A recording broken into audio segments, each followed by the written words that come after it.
Yeah, thank you so much for inviting me to speak tonight. It's a pleasure to be with you. As Matthew mentioned, I am in the process of writing another book, but today I'm going to speak primarily about a book that I released last year, which I wrote relatively quickly over the course of kind of March to September time, called The Corona Crash, which basically looks at the ways in which the pandemic is likely to change the economy. So I'm going to talk a little bit about that today. Yeah, the kind of the impact that this crisis is likely to have, and why we need to organise to demand a Green New Deal in its wake. So I think the first thing to note is that the biggest crisis and the biggest threat that we'll be facing when this crisis kind of ebbs, so after lockdown and we go into the recovery phase, is going to be rising inequality. And this is going to manifest itself in a number of ways and for a number of reasons. So firstly, one thing to note is that better off people have saved quite a lot of money during lockdown. So if you look at the savings ratio, it's quite flat and actually declining for some time, because there's been this imbalance in our economy with lots of people taking out lots of debt. But then over the course of the lockdown, the savings ratio has literally skyrocketed. It's gone through the roof on the graph. And that's predominantly been from relatively better off households who haven't seen a loss of earnings, or not that much of a loss of earnings, and who've also seen falling costs from things like not having to pay for transportation to go to work, not being able to go out, and that sort of thing. So they're going to be sitting on quite a big pile of cash, basically, when this crisis ends. The other the other side of that, though, is that many others have seen the opposite problem. So rather than being able to accrue savings, they've been pushed into debt. And this has been predominantly people who have either become unemployed as a result of the crisis, or people who've seen a loss of earnings on furlough. And remember, many of those people would have been on minimum wage already, as well as, you know, people who've been on the front line and have maybe had kind of increased cost and stationary pay as a result of the generally poor performance that we've seen in terms of wages, really actually in the period since the financial crisis. The average worker hadn't had a pay rise up into 2019 since the financial crisis, which is a really staggeringly poor record of earnings increase. So you're going to have some people with a lot of savings and some people with not much savings and actually quite a lot of debt. And there's a set of policies that the government's implementing that's actually exacerbating that inequality, and is likely to continue to do so after the pandemic. And that set of policies is called quantitative easing. And this is a policy that is kind of undertaken by the Bank of England. So it's a state policy rather than a government policy, because the Bank of England is nominally independent. And effectively what the Bank of England has done, along with many of the other bigger central banks around the world, is create new money, because the central bank has the power to issue currency, and use that new money to purchase assets from the private sector, generally from financial institutions, and generally government bonds. So the central bank has bought government debt from private investors, basically to try and get lots of cash into the financial system, to try and encourage people to purchase other assets so that the price of those assets will rise. And effectively what that means is, you know, there's lots of money sloshing around the financial system, and broadly speaking, the same number of assets. And when you combine those two things, you tend to get inflation. You know, there's been a lot of talk about why we haven't had very much consumer price inflation in recent years. What we have seen is massive asset price inflation. And this has manifested itself in stock markets. So you might have seen, particularly in the US, for example, where the quantitative easing program has been especially big, stock prices going through the roof, lots of people making lots and lots of money. And that's all on the back of state policy, effectively. And the second thing, the way in which it's really affected the UK, the way that you will be able to see, is through house prices, because in the UK, housing is seen as a kind of financial asset, really, that investors can put their money into. So it's seen as a substitute for things like stocks and bonds and those sorts of things. So quantitative easing has helped to push up house prices as well. And as a result, this process has exacerbated inequality between people who have assets, savings, housing, pensions, and people who don't have any assets, so may have more debt than they have assets.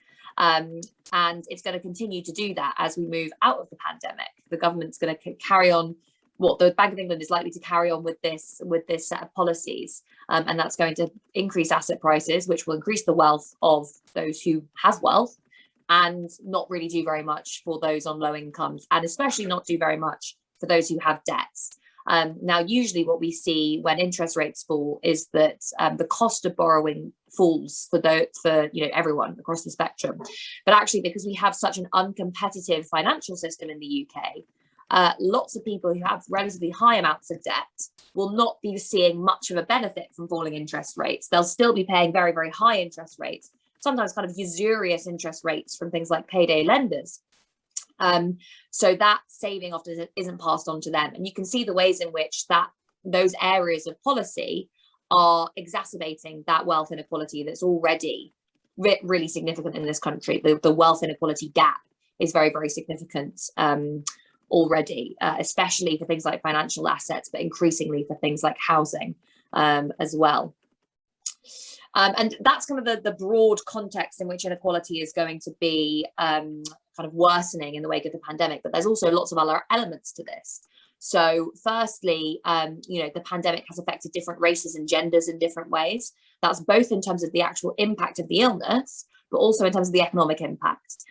So it's, BAME workers and women who've been most likely to actually see a more severe economic impact than white workers and men as well. So that's going to feed into already pre-existing inequalities between genders and between races in the UK. Regional inequality is another thing. So the UK is one of the most regionally unequal countries in Europe. It already had huge gaps between places like, the Northeast and London, which is very, very wealthy. And those have, again, increased over the course of the pandemic.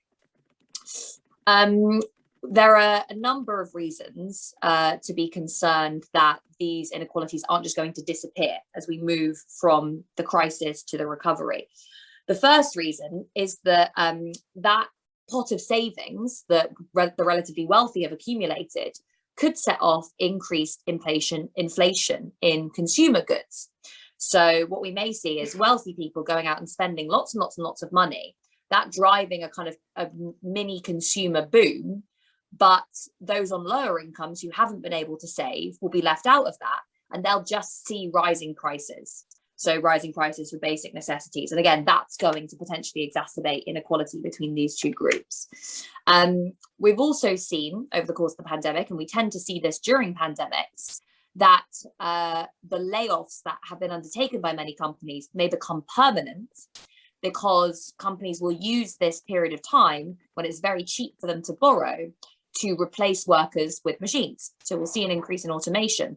McKinsey's done a report showing that many of the job losses that we've seen as a result of coronavirus are those that were already most at risk from automation. So a lot of those jobs simply aren't going to return at all. We'll also be seeing rising monopoly power. So a small number of very, very big, powerful businesses have made lots and lots of money during this crisis, partly because of quantitative easing, which has driven up their share prices, partly because they've been able to access loans or bailouts or whatever from states, and partly because some of their business models have been immune to the lockdown. So particularly the tech companies, the supermarkets, etc. Whereas small firms have struggled and many of them have gone under. And that always tends to be what happens during crisis, but this one's been particularly severe. So we're going to see a bigger gap between those big, powerful firms and those smaller firms, many of which are likely to go under. Finally, to top all of that off, we've not really seen any significant action to curb the other existential threat that we are currently facing, which is climate breakdown. In fact, whereas at the beginning of the pandemic, many people were saying, well, we're going to completely shut down economic activity and that's going to reduce our emissions. Emissions quickly picked up again, almost overnight, as soon as restrictions were lifted. And actually that had no real lasting impact. So it kind of puts paid to this idea that actually, the best way for us to solve the climate crisis is to kind of, stop production in one way or another. Actually, that's potentially going to have a negative impact on lots of people who are the worst off, without having potentially a longer lasting impact on how we run the economy. What we really need to be doing is thinking about how to, wire decarbonisation into all of the activities that it's necessary for us to be doing on a daily basis. So that actually requires investment. It requires investment in research and development of new green infrastructure and technologies. It requires infrastructure investment to decarbonize our transport system, our energy system, and it requires investment in creating new green sustainable jobs. And those are all the things so I wrote about this in my book, The Corona Crash. Those are all the things that I am arguing for, and that a lot of people are arguing for, to become part of a Green New Deal when we exit this crisis. Because, you know, all of those challenges combined are pretty big. We've got inequality, we've got recovering from the pandemic, we've got wage stagnation, we've got monopoly power, we've got automation, we've got all those different forms of inequality that I mentioned, and we've got climate breakdown. And the Green New Deal is one really kind of good package to be able to solve a lot of those problems together. Because as well as all those forms of investment, so transport and energy investment, research and development, things like retrofitting housing and that sort of stuff, which is relatively easy.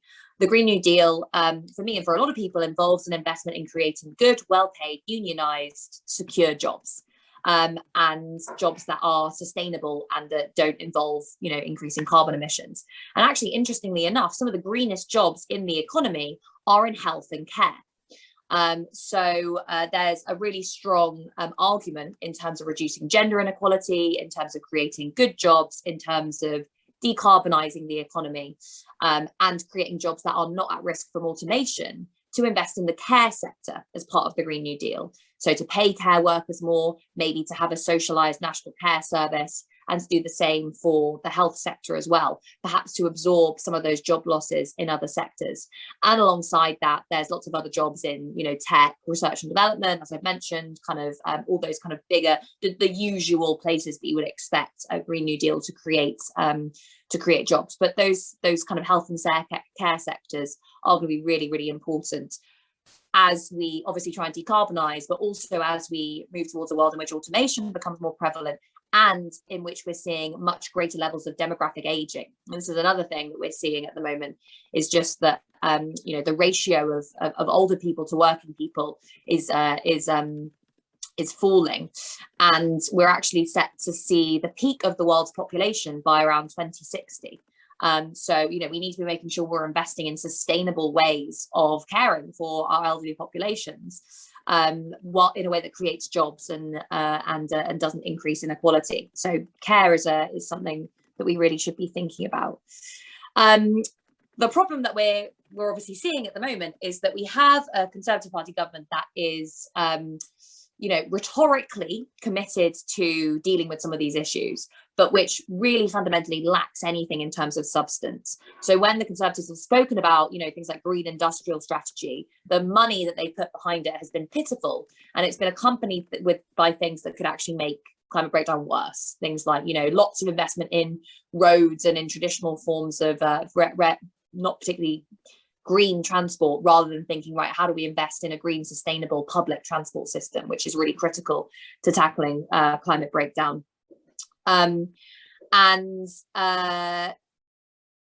I mean, a lot of the kind of proposals that have been put forward as part of a kind of, you know, fairly status quo style response to this crisis and the climate crisis don't solve any of those other problems as well. So we're talking about inequality, monopoly power, automation. And the reason for that is a lot of the ideas around the Green New Deal basically involve just kind of pumping more money into an economy that is fundamentally broken. Now, that can solve problems over the short term, and it's definitely critical that we don't go back to the kind of post-crisis austerity that we saw over the last 10 years, which made so many of these problems much worse.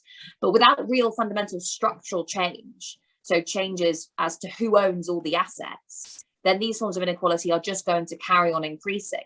I mentioned that problem of wealth inequality at the beginning, but this is also the point that's made by Thomas Piketty and others, which is just that when you have very unequal ownership of society's resources, some people are always going to end up getting richer and richer and richer at the expense of everyone else. So having a kind of socialized, you know, having various sectors of the economy being socialized, from health and care, you know, the care sector is not, the health sector is, through to infrastructure and transport, through to the energy system, that would ensure that that money that is pumped into the decarbonisation process actually comes back to everyone and can be shared out equally. Another element that I think is really important for us to be arguing for is to make sure that this process is democratic and decentralized as well.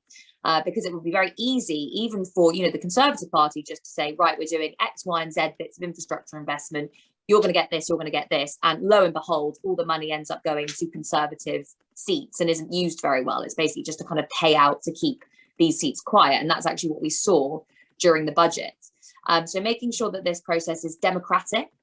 So things like a national infrastructure bank, which the Conservatives have committed to giving us a version of, not a big enough or good enough or democratic enough version of, need to be governed in the interests of the majority. And we also need to be making sure that any Green New Deal is undertaken in partnership with local authorities, combined authorities, municipal government, so that people at that level are able to have a say in where this funding is going, rather than it all just being, wasted on things like, HS2 or whatever, which the government has thrown loads and loads of money into and actually could have probably used better in a number of different ways. And I think over the long term, a big part of what we're investing in when we're talking about the Green New Deal is really kind of creating a society in which many of the things that we need to survive are decommodified and provided for free or for very cheap at the point of use, like the NHS. And doing so in a way that allows us collectively to control those resources and to make sure that they're being used in the best way, and in a way that facilitates decarbonisation rather than getting in the way of that. So that means effectively almost like a system of universal basic services, where you'd have subsidised public transport that was green, safe, and all those sorts of things. You'd have a subsidised system of, as I said, kind of retrofitting housing and providing subsidised green energy to lots of people, but also making sure that all of those things were kind of governed in a way that was democratic, in a way that was responsive to service users and to the needs of the community. And yeah, that kind of really does get us towards a place where we are tackling a lot of those different problems that I've just mentioned. So we're tackling inequality by creating good unionized jobs and by providing people with the things that they need to survive, free or very cheap, so that we're not, leaving those who lose their jobs or become unemployed basically to kind of, starve, or which is not an exaggeration given some of the kind of, aberrations that we've seen with universal credit. So it's dealing with that question of inequality. It's dealing with that fundamental question of ownership in society, because it's sharing out ownership of society's resources and making sure we're stewarding those resources collectively and democratically. And in doing so, it's taking on the power of some of those big, powerful companies that monopolize society's resources. It's dealing with these challenges such as automation, and also, that big existential threat of climate breakdown. And it's doing those things all together.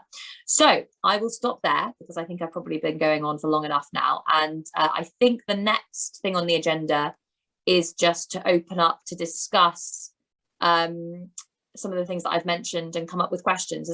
So I can see all the questions in the chat. I'll just leave those up and then try and answer them one by one. So from room one, this question about democratic processes and deliberative democracy.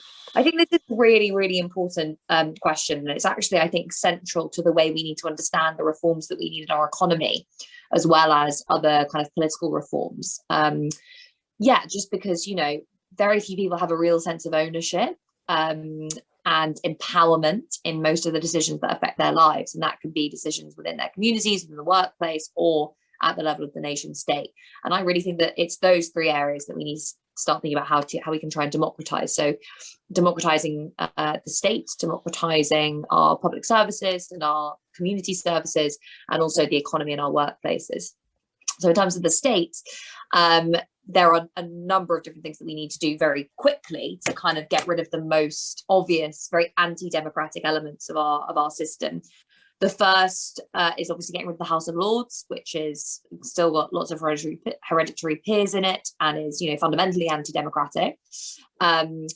There's also things like, the City of London, for example, the City of London Corporation is technically a private entity that has taken on the role of a local authority within that particular area, and has kind of all sorts of powers that are associated with that to basically lobby the government. So, just old kind of hangovers from our kind of aristocratic past that need to be gotten rid of. I also think that within the state, it's very important, as I mentioned, to have decentralization.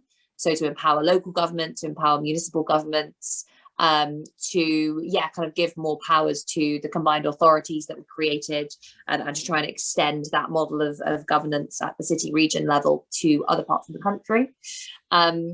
And to find ways of making sure that citizens can engage with local democracy. So the best example of this is, in my opinion, Preston, which has pioneered this model of community wealth building, which is all about kind of retaining resources and talent within the local area, so that people can kind of basically invest in local communities. And what people like Matt Brown and Preston Council have done is say, we're going to use our procurement budget, so the budget that we have as the council, to try to ensure that we're supporting local businesses that are sustainable and unionized and all these different sorts of things. So decentralization and community wealth building, I think, go hand in hand as part of promoting this this democratic process. Then economic democracy. This is in many ways one of the most important. I think we need to do this through two ways. Firstly, democratizing existing institutions, and secondly, through creating new ones. The first thing can be achieved by removing some of the anti-union legislation that we've seen introduced in recent years, which has been really, really appalling in terms of constraining the power of the labour movement. That needs to be gotten rid of. Secondly, I think there's a lot that can be done to empower workers within their firms. So whether that's kind of ensuring that workers are represented on boards, whether it's kind of changing decision-making processes within firms, or doing things like inclusive ownership funds, in which workers actually gain an ownership stake in the corporations for whom they work. And secondly, there's creating new democratic institutions. So for me, that looks like a national investment bank that's owned collectively and run democratically, perhaps something along the lines of a national wealth, a sovereign wealth fund as well, that would allow the kind of, us to invest in new assets and various different things that would promote sustainable a just transition, and the returns would then accrue back to the rest of the population. I wrote a little bit about what that might look like in my first book, Stolen. So all of those things together, democratizing the national state, decentralization and localizing power, and democratizing the economy, I think go hand in hand. And there's lots and lots of ways that you can do that. I've just mentioned a few, but they really require campaigning to get that done, because obviously, the trouble with democratic systems as they stand is that when you have a particular set of rules and arrangements, the people who've won from those rules and arrangements don't have an incentive to want them to be changed. So it really requires quite an active political movement to argue for greater levels of democratization. And I think we can, this is certainly something that the Green Party has argued for. The Labour Party has argued for it in the past, although I don't see so much appetite for it under Starmer. So I think this is something that we need to be campaigning on very, very strongly. Are you happy to carry on to the questions? Yeah. maybe jump around a bit so that, different groups, different rooms get a look in.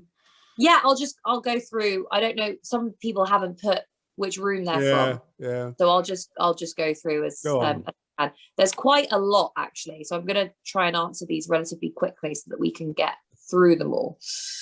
How do we unite different age groups and people across the political spectrum to see that a Green New Deal is in their interests if it's done right? I think there's been a lot of kind of discussion about the age divide in politics, and there is a very big age divide in politics, but I don't think it has as much to do with real ideological or cultural divisions between older and younger people as it does the differing material circumstances of older and younger people. So I mentioned before that whether or not you own your own home is a big predictor of whether or not you're going to vote Conservative, and that is at least partly because older people, that explains part of the age divide, because older people are much more likely to own their homes.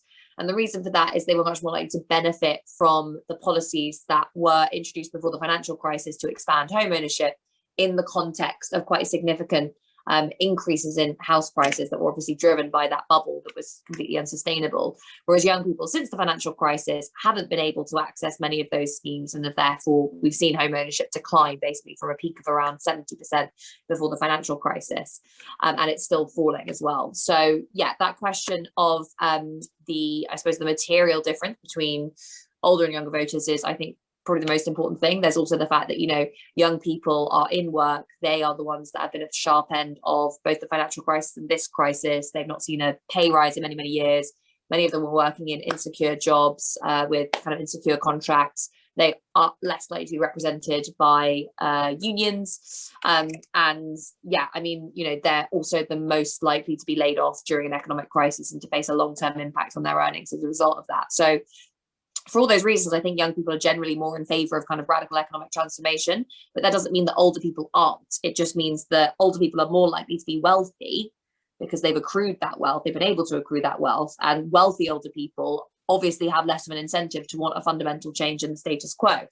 So kind of creating an alliance between young people and, you know, older people who have an interest in things being different is, I think, the way to go.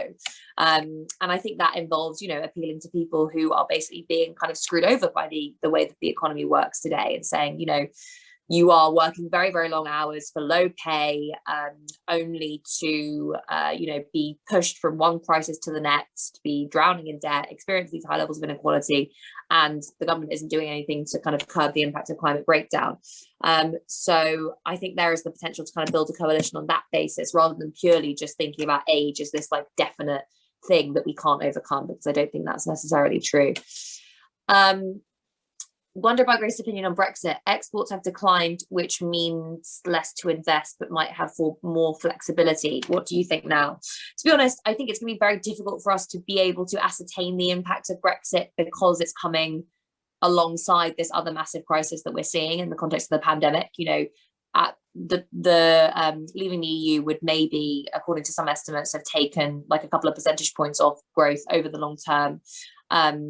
Before the pandemic, obviously the pandemic has had a much greater impact than that, so it's very difficult to differentiate what's Brexit and what's the pandemic. And that's, you know, largely been very good for the Conservative Party, because they're able to say, well, everyone's experienced a collapse in GDP, it's not just us, therefore it's not just Brexit.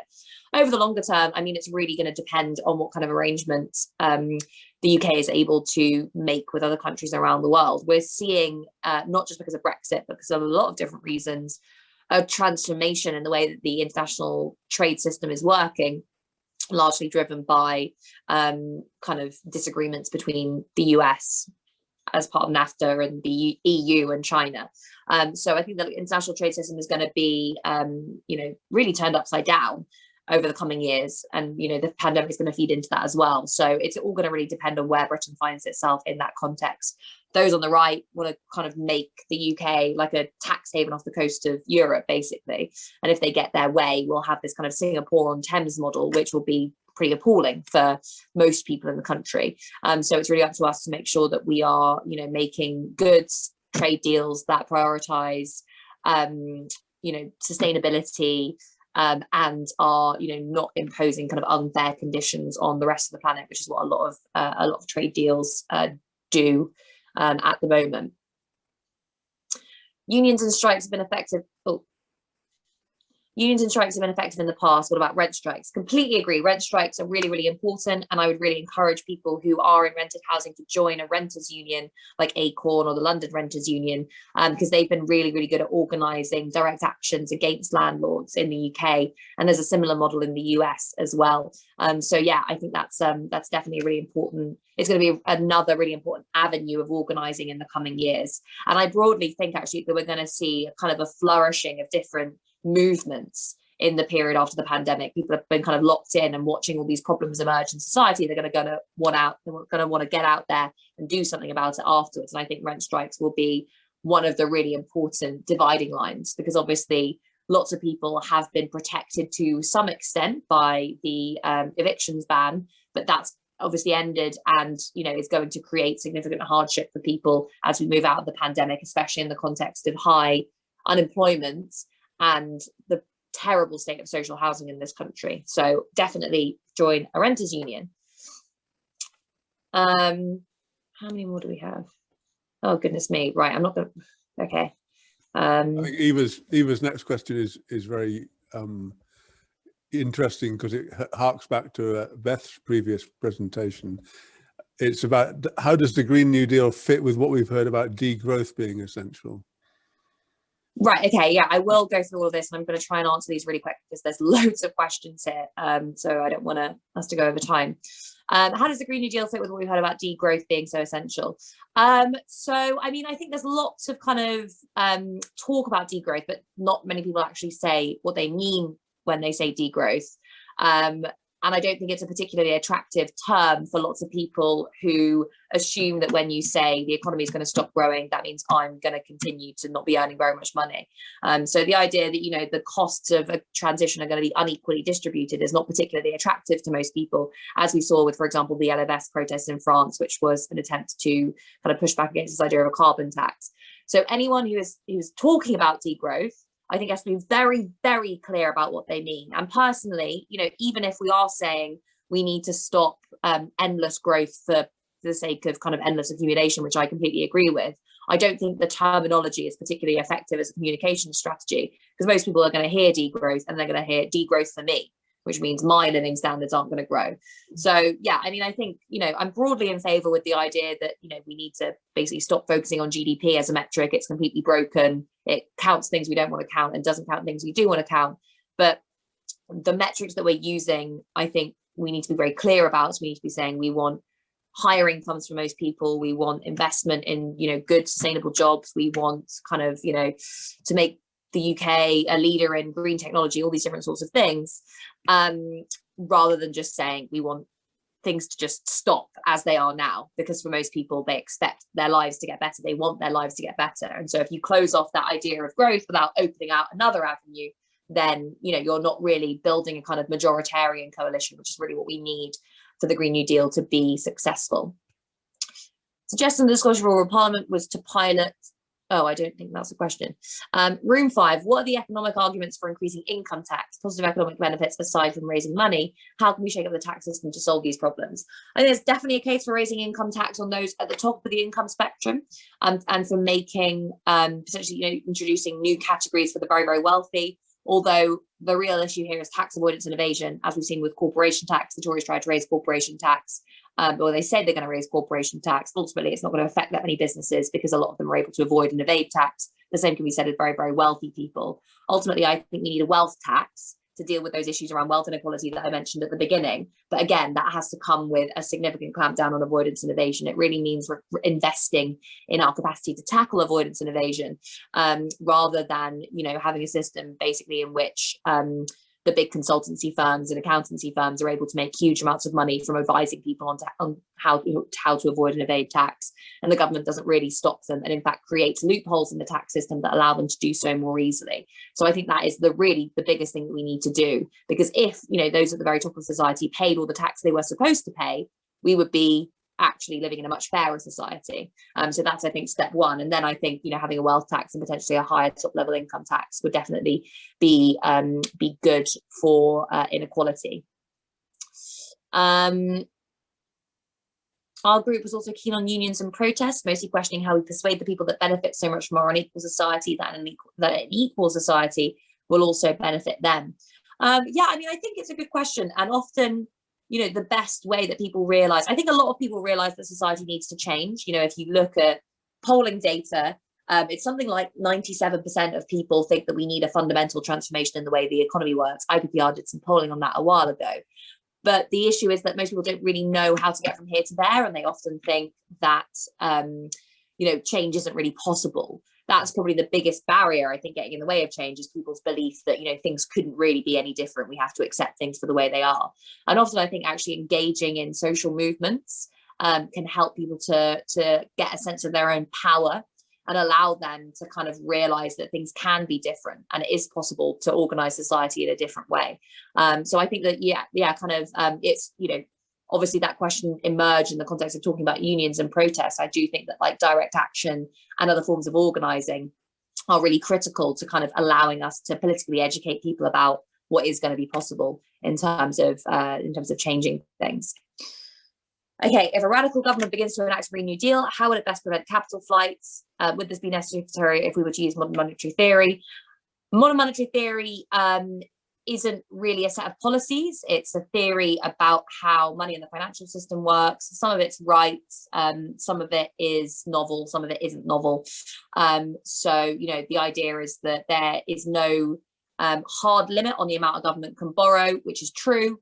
Modern monetary theorists often advocate creating money in the way that the central bank is creating money through quantitative easing in order to finance spending rather than issuing bonds.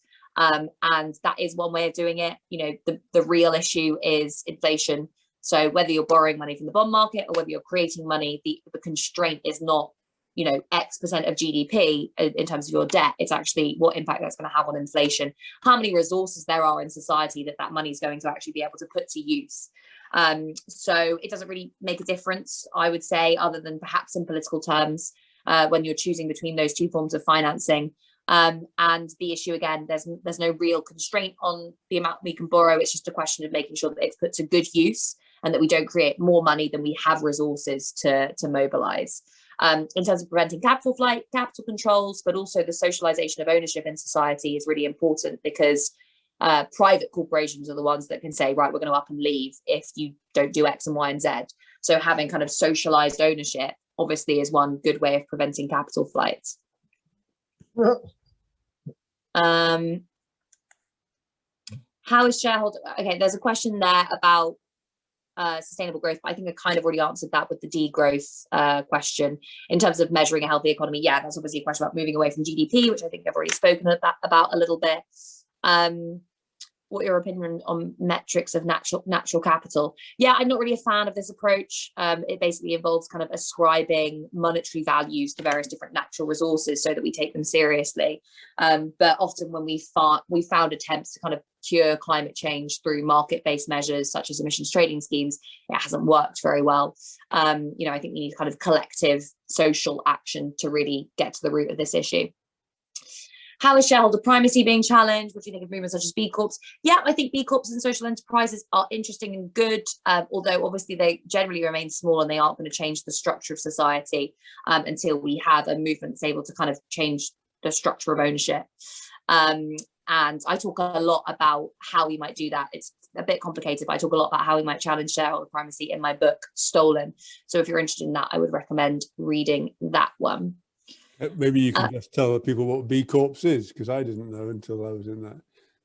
Yeah, so that I don't actually know what the specific legal definition of a B Corp is, but it's basically a kind of social enterprise. You know, there's lots of different forms of kind of small social enterprises. So B Corps, community interest companies, yeah, you know, like social enterprises, non-profits, etc., that are one form or another of either non-profit or you know, profit-making organizations that have a certain set of social and environmental responsibilities written into their kind of founding documents. And yeah, I mean, it's interesting. I'd recommend checking out Social Enterprise UK that does a lot of work on this for, yeah, like more information on that. But I don't think they're going to necessarily, you know, it's like the cooperative movement. It's a good thing to have, but without kind of, you know, big structural reforms that can take on the power of big finance and the big monopolies, it's not going to completely change the way that society works.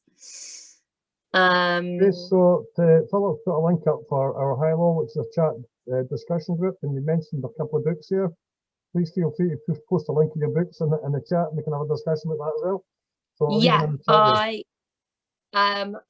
yeah, okay, I will. Do you want me to do that now? No, just give us a minute and you can put them in, or you can join it. Okay, cool. I'll just pop them in at the end then. Yeah, there'll be a bit of time when I'm talking and you can do that. Cool. Okay, great. Whether or not I think land reform would offer, oh gosh, sorry, I'm speaking too quickly. I'm trying to get everything done. I would like to hear whether or not you think land reform would offer an opportunity to address inequality and the climate crisis. Yeah, absolutely. Land reform is, I think, really, really important. The land tax as a form of wealth tax would go some way to addressing that issue of wealth inequality that's particularly acute between the generations, because obviously older people have been able to access land and housing in a way that younger people haven't.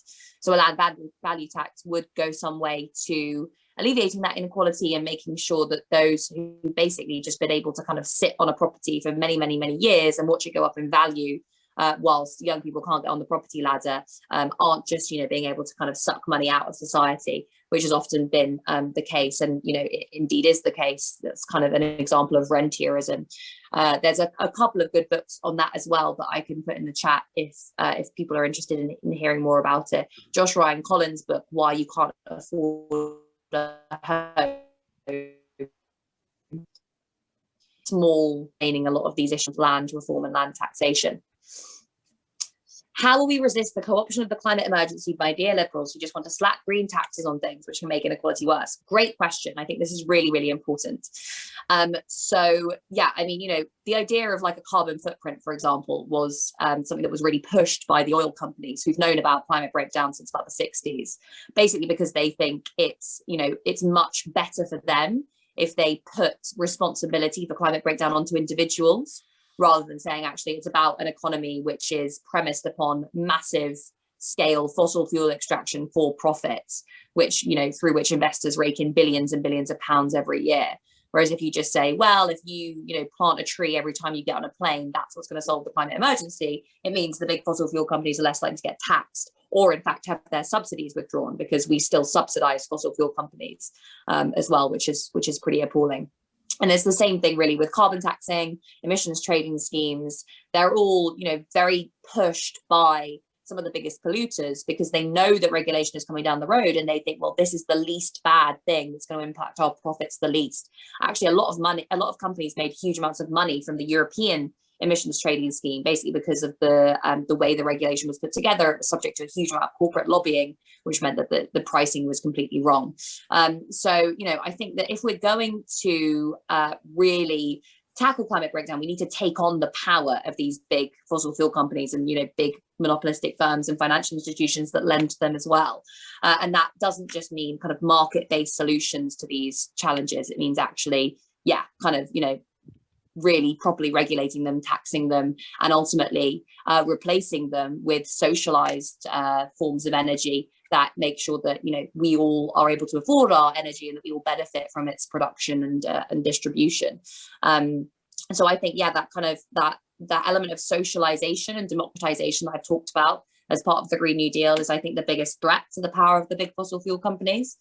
Because if we all have a kind of if we rely on like a national and democratic energy system, perhaps complemented with forms of kind of localized and community energy production, we're less reliant on the big fossil fuel companies anyway, and so their profits are increasing at the expense of people and planet.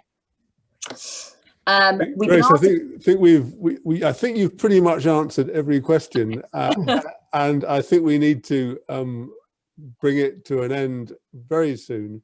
So I mean, I think that's a tour de force. I'm going to ask a question in jest. Is there a question we could throw at you that you can't answer?